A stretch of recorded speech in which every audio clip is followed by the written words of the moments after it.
Good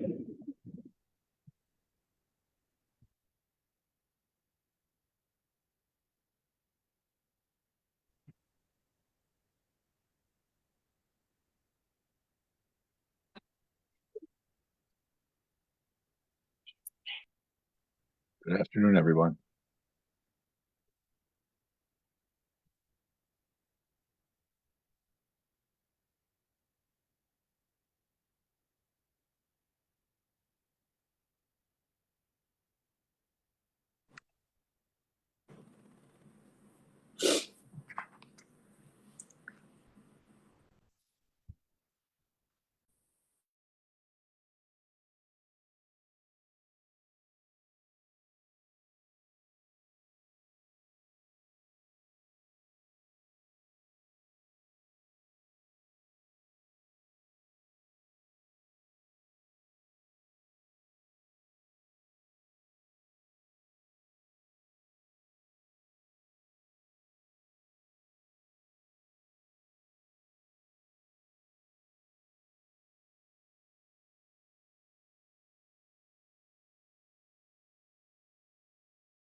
We'll look for that.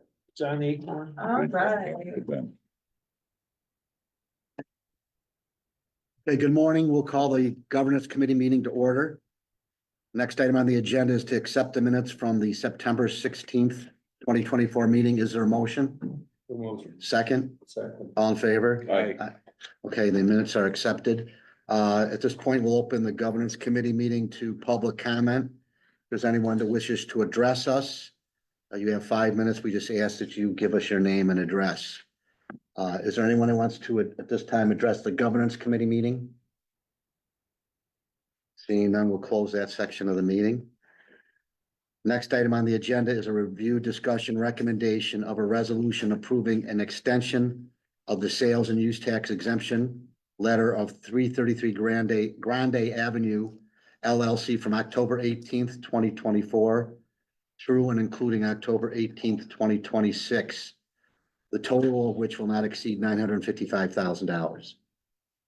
Stacy. Okay, this project Homestead on Grand in the village of Johnson City was approved by the board several months ago. This is a project receiving formal 9% tax credits through New York State Homes and Community Renewal.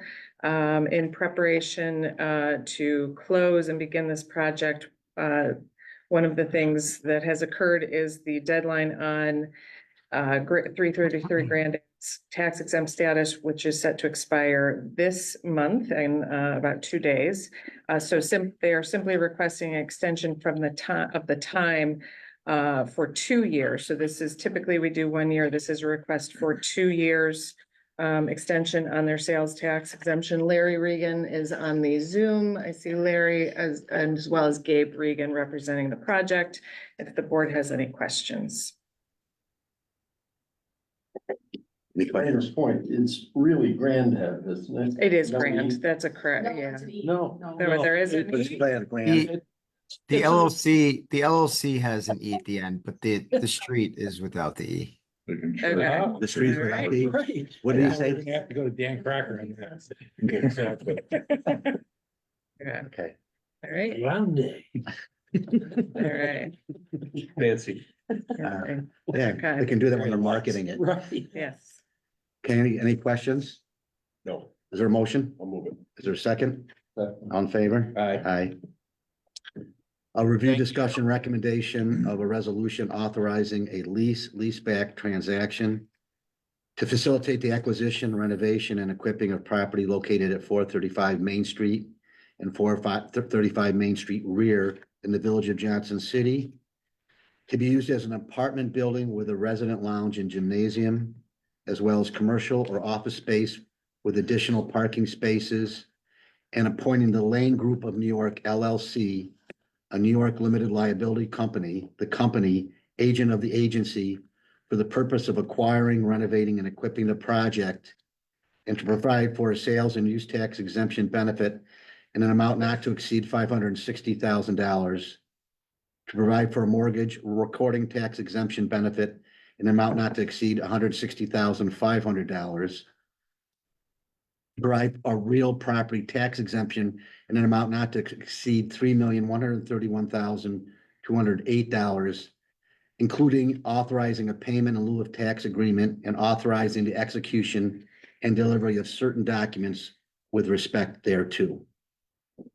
Okay, so today's action would be for the consideration of approval of benefits sought by the project developer, the Lane Group of New York LLC. Just a refresher, the project involves acquiring the site, the former Johnson City High School, the former Penn Trading Center, with a focus on historic preservation of the exterior and adaptive reuse of the two existing buildings.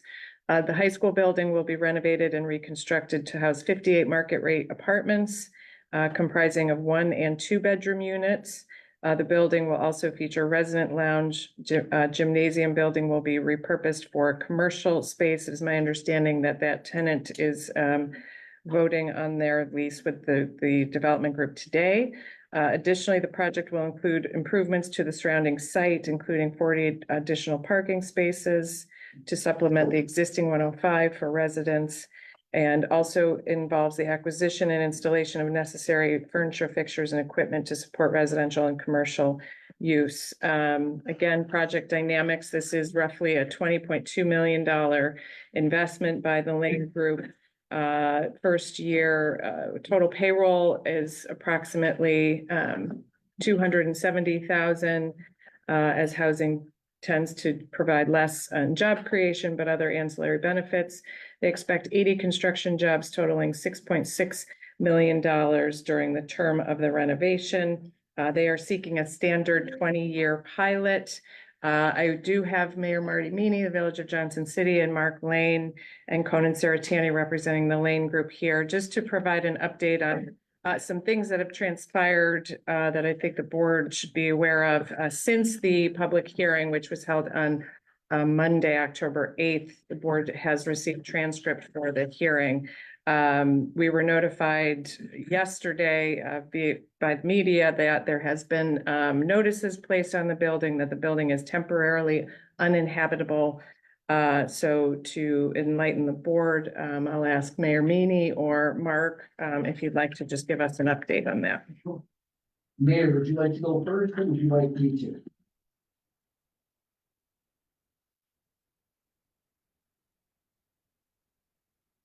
That would be you. Muted? Air? I think it's you, Mark. I guess I'm just- Yeah. Obviously, we're not in control of the asset as of yet.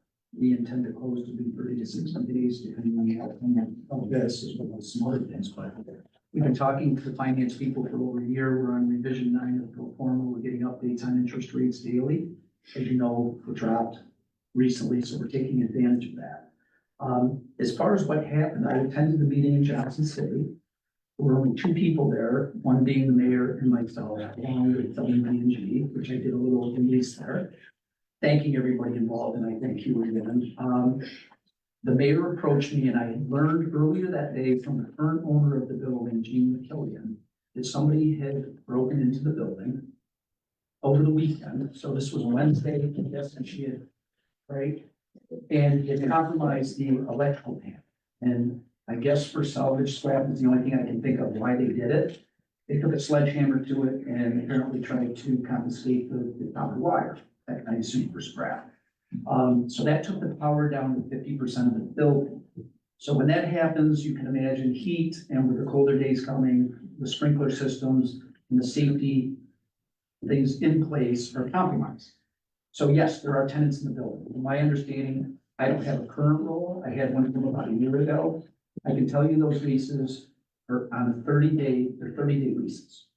So it was never our intention to take the building over with the leases in place. They were going to be, and this is the owner, was going to terminate those leases prior to the closing.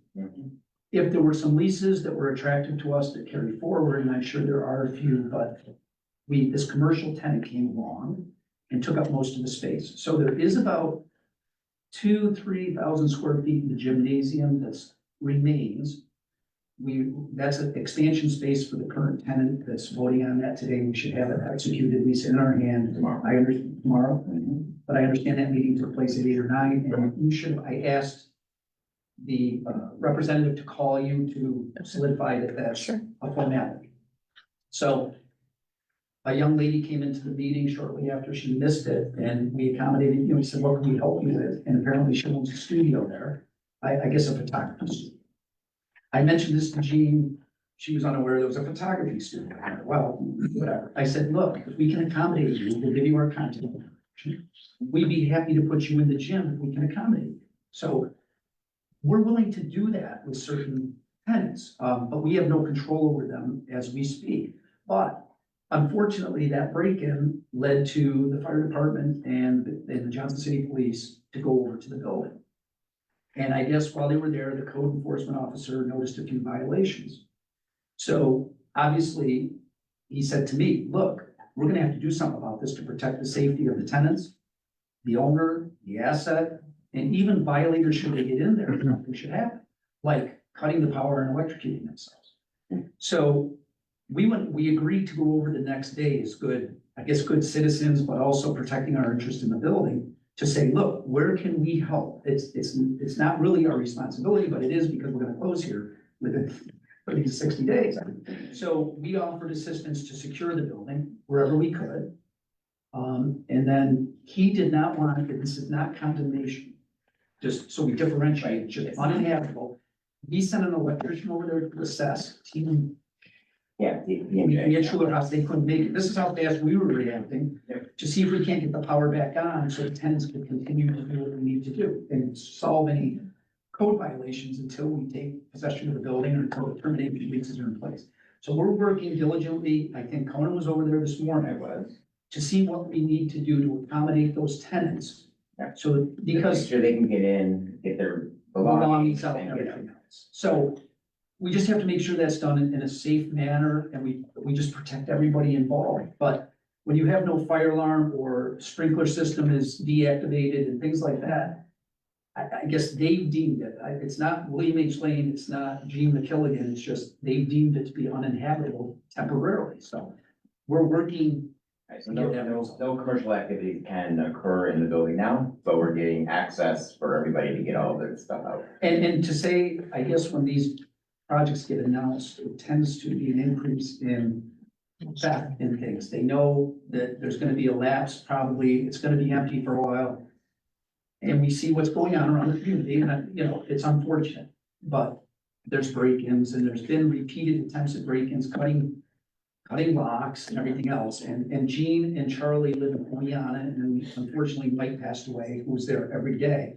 So they do come down 5 days a week to try to just make sure everything's fine, but they are in Oneonta. Right. So we're trying to assist her.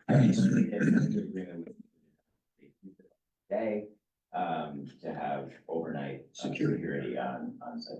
So at least we can prevent any further, I guess, Until Situations. construction starts, which we assume will Gene. plan in January first. Yeah, we have our part one approvals, we're working, we've spent considerable money with our architect. At least out of Lee Johnson. Elmira. Yeah. So, and she's a specialist in historic preservation and renovations, so she's doing all that for us. The drawings are in progress. We'll submit those to the village. I think you may have seen a glance of what we're doing. I It's hope. in the packet. Yep, there's, a whole. As you know, with historic, you have to go through that process, and we have to restore it exactly the way they dictate to restore Right. it, which adds a financial burden because obviously all the exterior masonry, cornice and everything that goes along with that.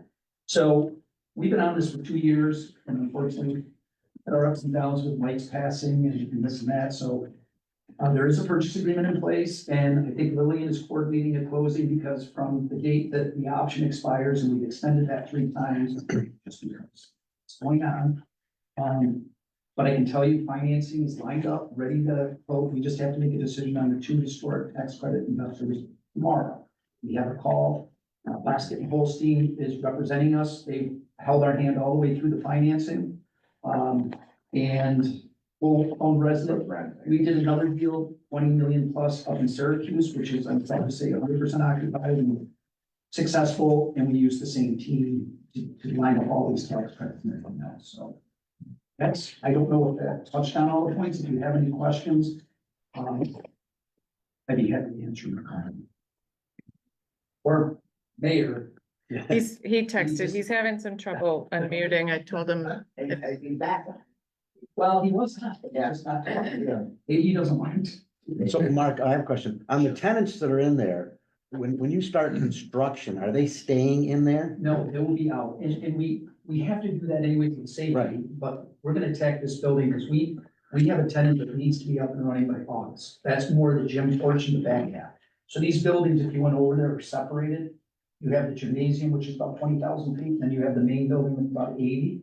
So the 3 stories are gonna be the apartments, and it's very difficult to work around because you. tenants. Sure. So the idea was, they're all 30-day. And this is what I saw about a year and a half ago when I was dealing with, Mike. Gene and Charlie assured me everybody is a 30-day lease. It's unfortunate, I don't know. I would assume she has contacted everybody, it's not my. Right. It's very difficult to get involved in those situations. But my understanding is, and we always said, look, if we could work around them, we will. If we can put a few of them in the gymnasium temporarily, whatever, but now that's changed because it's a state agency that's going in there. They need this by August. It's gonna benefit the community tremendously. We can announce that tomorrow who it is. I just don't want to compromise.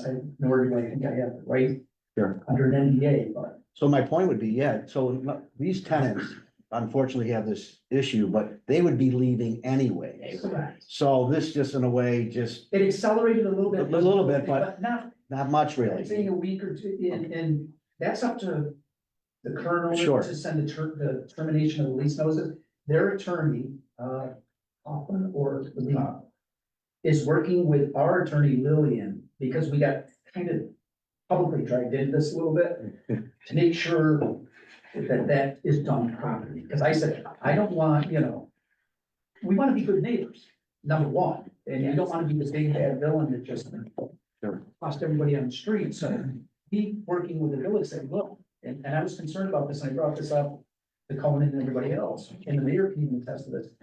These people have investments in there. They have equipment. There's a gym, boxing, there's fencing, there's gymnastics. They've got to be allowed to go back in and get their equipment out. We're allowing. So we're working with the city to do that, see.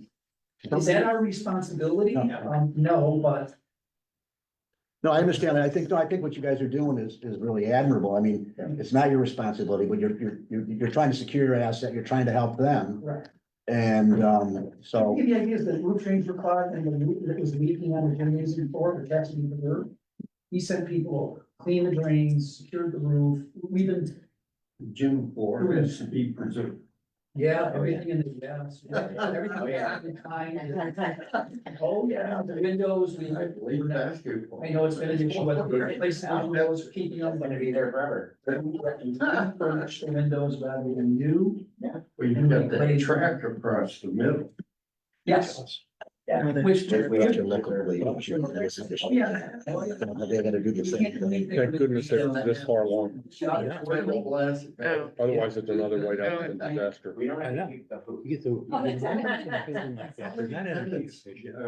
You have. Well, we don't have. We don't have that. No, I know, I But we'll understand. have How many 50 tenants are apartments. there that are gonna be relocated? That's a moving target, because some are there and some aren't. I would say what she has represented to us 20 to 30. Yeah, paying commercial tenants. We will I didn't have that. remember that was, But they're there all was that much in there. there's more than you think. Good class. Yeah. No birthright was. But we will have. We used to do work with them, but I mean, I never realized there was a lot of people. We will have a current rent roll or the tenants. Right. Okay. Yeah. So we can give you that, because it's been asked, and, if we had a space anywhere, and believe me, we're looking at other projects. If it makes sense for companies to go into one of ours, we'll certainly accommodate that, or reach out to people that may have space for them to relocate, because So those two buildings are There's a lot of gonna, space around. They- not be connected, they're still gonna be. Johnson City, they got kept. Dimitri's got space. Yeah, big and two. Front Street has space And- here. Jack, can I have your list? I'll send it over. I didn't see that. That's really not our role. In my head. There's about 90, yeah, 100 out front. I think these people have sweetheart leases in there. I think, Well, whatever. I mean, so it might be hard for them to find another spot and put what they're paying now. We good on this? I think you did on Parking a little bit. that. I think we're ready to move, right? Let's move. Yeah, okay. They do what they're doing what they're supposed to be. Yeah, yeah, they've done that. They're doing more than they can be. Absolutely. I know the press. Okay. I know. I'm there. I wondered how that was kind of dealt with, but. Okay, is there any other questions for Mark or Conan? Is there a motion? Is there a second? All in favor? I- Aye. Okay. M&T motion- Bank is listed as principal bank of account, although I don't know if we have a real conflict, but I will abstain. Okay. Okay, motion is carried. Next item on the agenda is a review, discussion recommendation of a resolution approving an extension of the October 18th sales and use tax exemption agreement with Crowley Factory Lofts LLC from October 18th, 2023 through and including October 18th, 2025. The total of which will not exceed $301,114. Okay, so you should have a letter in your packet from Crowley Factory Lofts LLC requesting an additional extension of time from October 16th, 2024 to October 16th, 2025. For sales tax exemption related to the Crowley Factory Lofts project, delays noted in the project have been due to the amount of time taken to remove debris, which is still ongoing, and the proposal received from general contractor being substantially more than original proposals. Project is being bid on with additional general contractors and expect the process to be complete at the end of the calendar year, which is the reason for the request for extension. I do have via Zoom, Patrick Van Putty and John Korchinski, both associated with the project, if the board has any questions.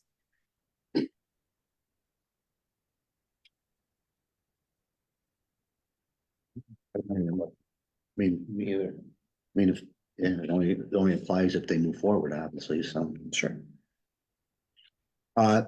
No questions. Is there a motion to approve? I'll move it. Is there a second? All in favor? Aye. Okay, motion is carried. Next item on the agenda is a review, discussion, recommendation of a resolution authorizing a leaseback transaction to facilitate the acquisition, rehabilitation, preservation, and equipping of 22 three-story brick garden-style apartment buildings located at 380 Shenango Street, 13 Pern Street in the city of Binghamton, to be used as affordable housing complex in the city, including 66 one-bedroom apartments, 169 two-bedroom apartments, 21 three-bedroom apartments, and 296 parking spaces, appointing VV Binghamton LLC or an entity to be later named the company agent of the agency for the purpose of acquiring, rehabilitating, preserving, and equipping the project, and authorizing the execution and delivery of certain documents with respect thereto, including a payment in lieu of tax agreement deviating from the agency's uniform tax exemption policy, a sales and use tax exemption agreement in the amount not to exceed $3,256,604, a mortgage tax exemption in an amount not to exceed $541,077, and a real property tax exemption in an amount not to exceed $10,842,402. Okay, so this is a project that had been previously approved by the board, but at the recommendation of New York State Homes and Community Renewal has new ownership. That is VV Binghamton LLC, which is the new ownership group of what is known as the Town and Country Apartments in the city of Binghamton. This project consists of the rehabilitation of 22 three-story brick garden apartment style buildings known as the Town and Country Apartments located at 380 Shenango and 13 Pern Street. This has been noted as a high priority project for the city of Binghamton, given the condition of the buildings, and this project has received $3 million in American Rescue Plan Act or ARPA funding. The project will preserve 256 units of affordable housing in need of substantial rehabilitation. The 98 of the 256 units are restricted by a HAP contract, while the remaining 159 are leased to low to moderate income households. After completion, all units will be restricted to households earning less than 60% of area median income. This project has received and been approved for New York State low-income housing tax credits. They are preparing to close imminently, is my understanding. Again, Project Dynamics, this is roughly a $77 million investment by VV Binghamton LLC in that property. Payroll includes looks 7.5 full-time jobs with a 3-year payroll of $1.4 million. Construction jobs are estimated at 497 jobs with a total of roughly 25.5 million in new annual wages over the 3-year period of construction. We have both Joshua and Aaron Greenblatt representing VV Binghamton LLC. Should the board have any questions? I see on the application that they've named their sub or their GC. Have they decided on any subs? All the construction costs are under the GC. Or have you solicited locally for subs? We have, thank you for the question. My name is Josh Greenblatt. I'm with Vesta Corporation. We have solicited locally for subs. We went out to, over 900 New York State subcontractors for the job. We are currently finalizing the plans and specs. Those should be finalized. They needed to be amended from the original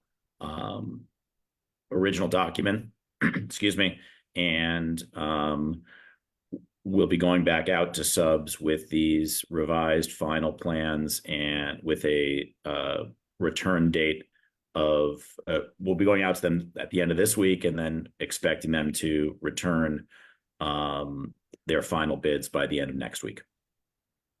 How many of those subs were in our contiguous area? So 165 are in Broome County.